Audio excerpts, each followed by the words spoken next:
NCL extends their pause in operations through May, while several companies are eyeing a restart in Europe. We'll talk about those stories and more next on the Cruise News Week in Review.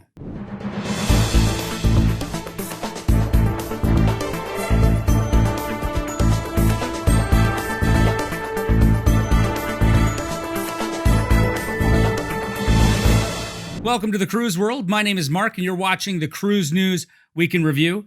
If you enjoyed the video, please consider hitting that like button and leave a message down in the chat to let us know where you're from, how the weather is where you are, because, man, it's cold here, and I could really use a cruise. But that's not happening anytime soon on Norwegian Cruise Line, Oceania Cruises, or Regent Seven Seas. Earlier this week, the company announced that they have extended their pause in operations through May 31st for their brands. And Viking also notified their guests and travel advisors this week that they too have canceled all cruises through the end of May. But as some companies are canceling, others are gearing up for a restart. Aida Cruises plans to open up its 2021 cruise season on March 20th with their Canary Island sailings on the Aida Perla.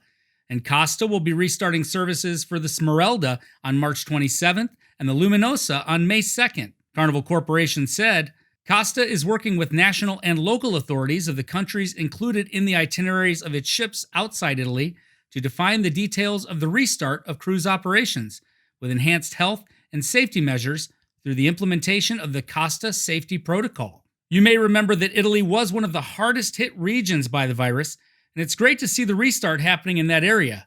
Now, how about the United States? One of the positives that has come out of the pandemic is families spending more time together at home.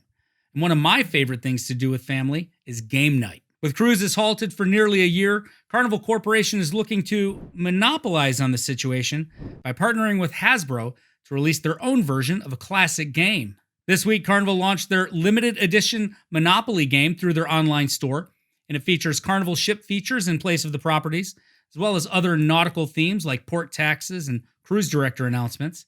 I put a link down in the description if you'd like to pick one of those up for yourself or a loved one. P&O Cruises, a subsidiary of Carnival Corporation, announced the name of their newest ship on Thursday. The Arvia will join the Iona as the company's second LNG-powered Excel-class ship and is expected to join P&O Cruises' UK fleet in December of 2022. P&O Cruises President Paul Ludlow said, the Arvia will join the Iona as an innovative and future-focused ship, offering an outstanding, varied, and contemporary holiday. The Arvia has been designed to travel to the sun year-round and to maximize views of the ocean and the seashore from everywhere on board.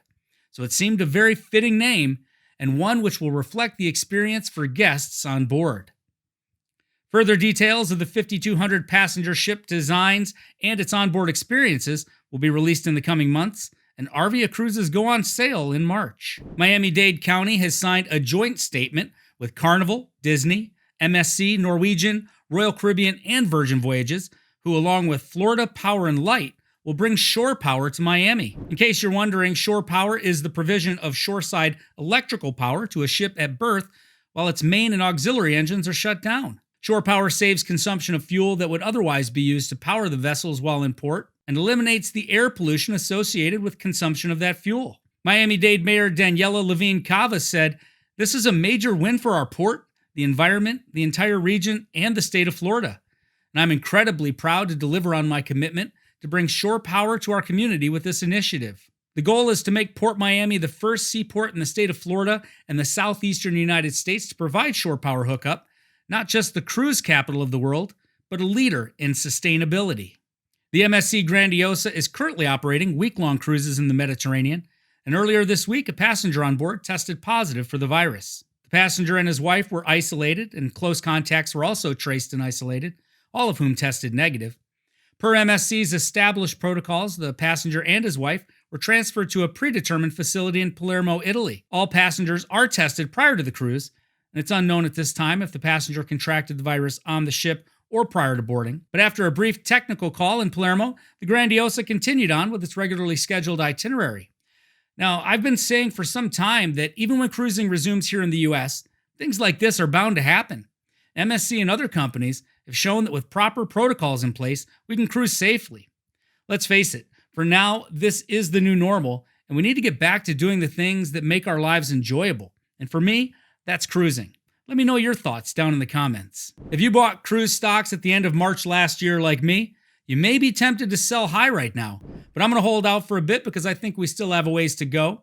But after a slide last week, the big three made a strong comeback, with Royal Caribbean Group closing the week at $78.78 a share. That's up 16.6%. Carnival Cruise Line and PLC was the big gainer with a 19.34% hike to $24.55 a share. Norwegian Cruise Line Holdings ended the week at $26.87 a share, an increase of just over 14%. That's the cruise news for this week, and we are 1 week closer to getting back on board and bringing you even more cruise content. Please hit that like button. It really helps the YouTube robots see that you enjoy the videos. And if you know somebody that loves cruising like we do, share the love and send them the link. If you haven't signed up for our 2K subscriber giveaway, there's still time. Entries do close at midnight on February 25th, so don't miss out on that. Stay safe, everyone, and we'll see you next week.